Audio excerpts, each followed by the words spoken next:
चल गई रे बलमुआ कैसे सपरी, अरे चिट्ठियां में पीपर दिखावे मांगे अपना लेग।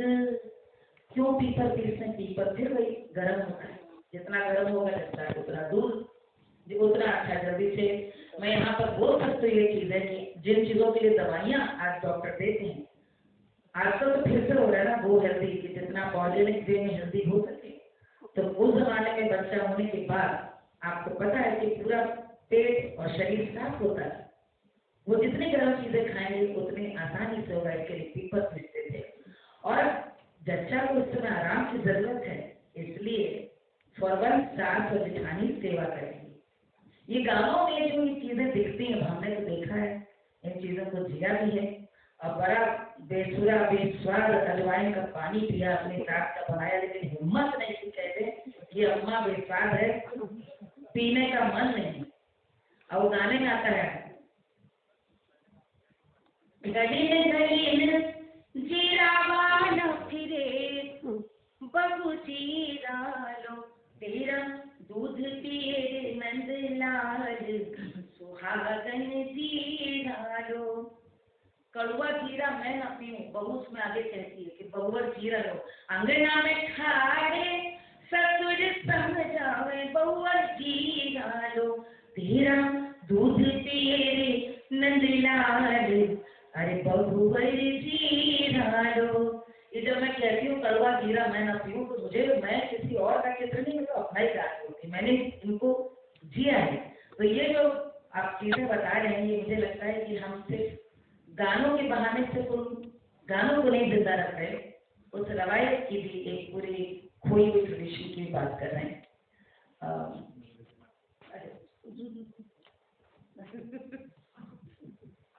माली जी का एक पक्ष ये भी है कि इनके बाल उस्ताद इनको तवायफों की गली में लेके गए कुछ सिखाने के लिए, बाकी पूरी कहानी उनसे सुनी। तवायफों की गली में लेके गए आपके उस्ताद कुछ सिखाने के लिए, तो वो मैं चाहूंगा वो रवायत हो जो आपने सीखा हो तो देखा लगता होगा। वो सिर्फ ये बताने के लिए कि कलाकार को बनने में कितने रास्तों से कितने मार्गों से गुजरना पड़ता है, और उस समय जब आप सीख रहे होते हैं तो शायद आपकी उतनी मेधा भी काम नहीं कर रही होती है, आप सिर्फ सीख आते हैं। बाद में जब आप अडॉप्ट करते हैं तब आपको लगता है कि आप कितनी बड़े रवायत से होकर गुजरे। असल में बात ये हुई कि मुझे अब लगता है यतीन्द्र की मुझे तो अकल ही नहीं थी मैं कहाँ जा रही हूँ।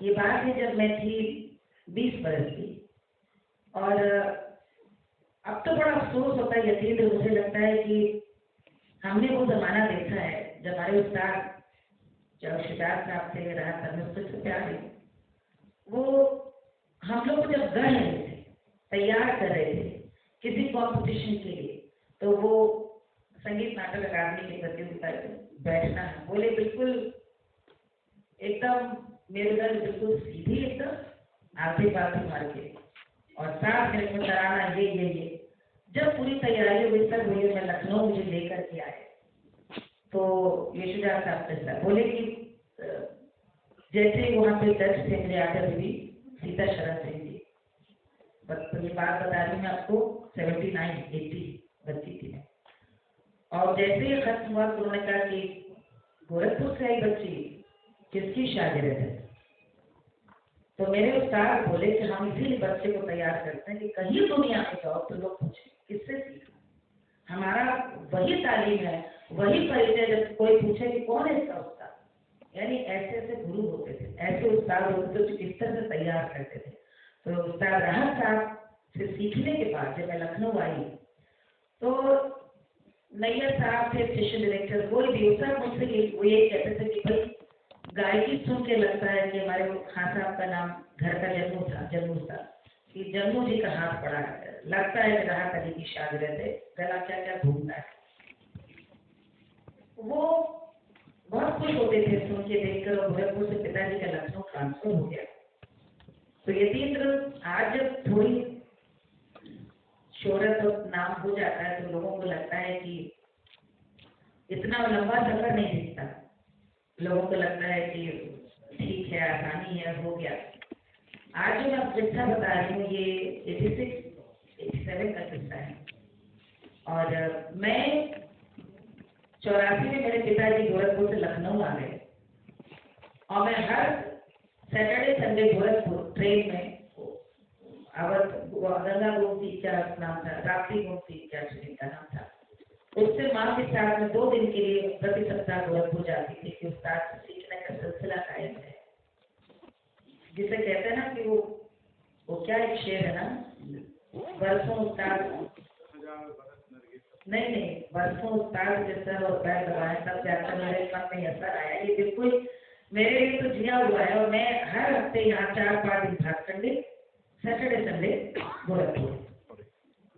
वो जब आते थे लखनऊ प्रोग्राम देने के लिए तो बड़े खुश होते थे। एक दिन बोले मेरे पिताजी से, डॉक्टर साहब, और ये बैठे अप्पू जी, उस दौर में तो ये हमारे घर आते थे।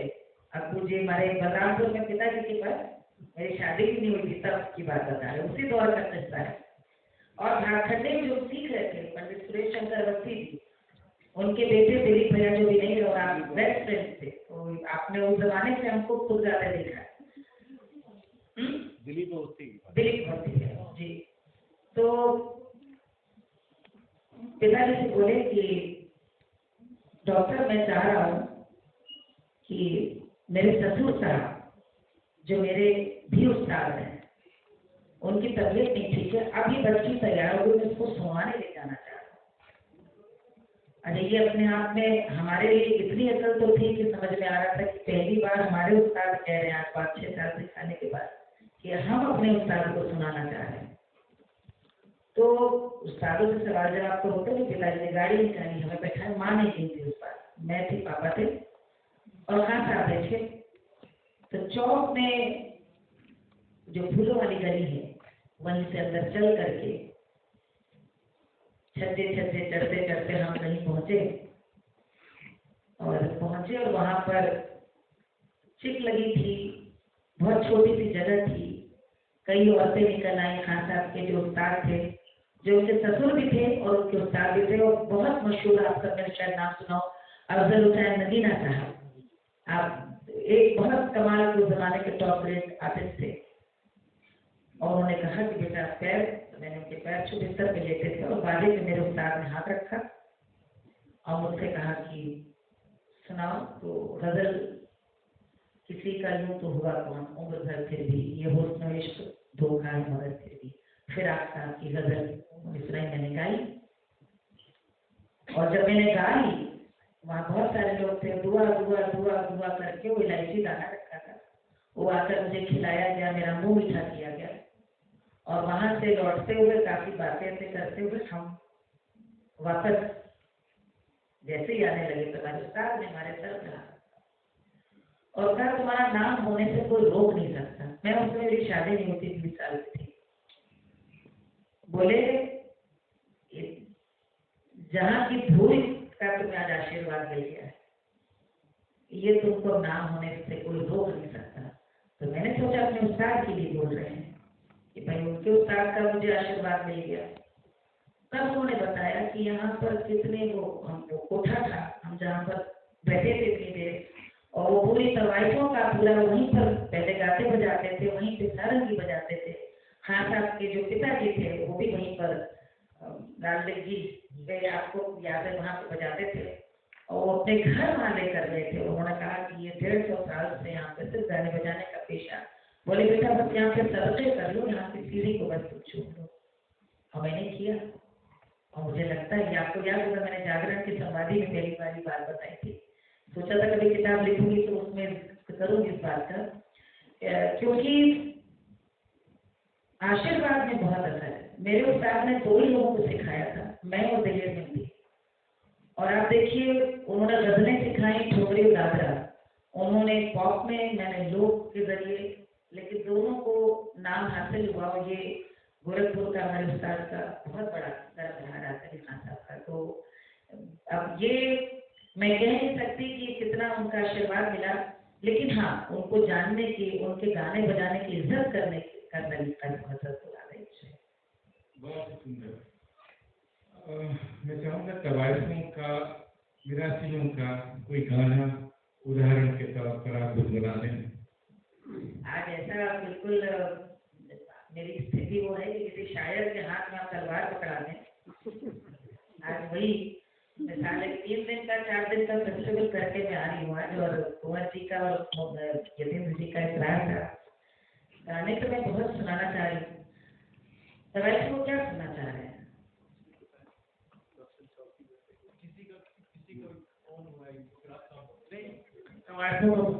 ये आपको उदाहरण बताएंगे जो आप कहीं और नहीं पाएंगे। तो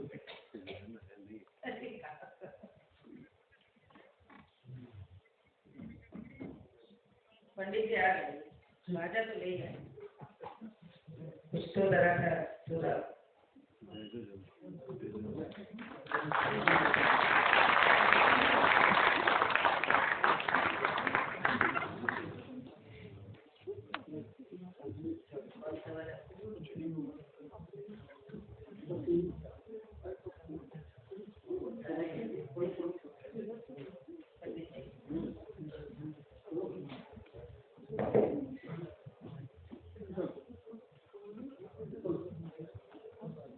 लेकिन जब शुरू होगा तो अभी फिर सब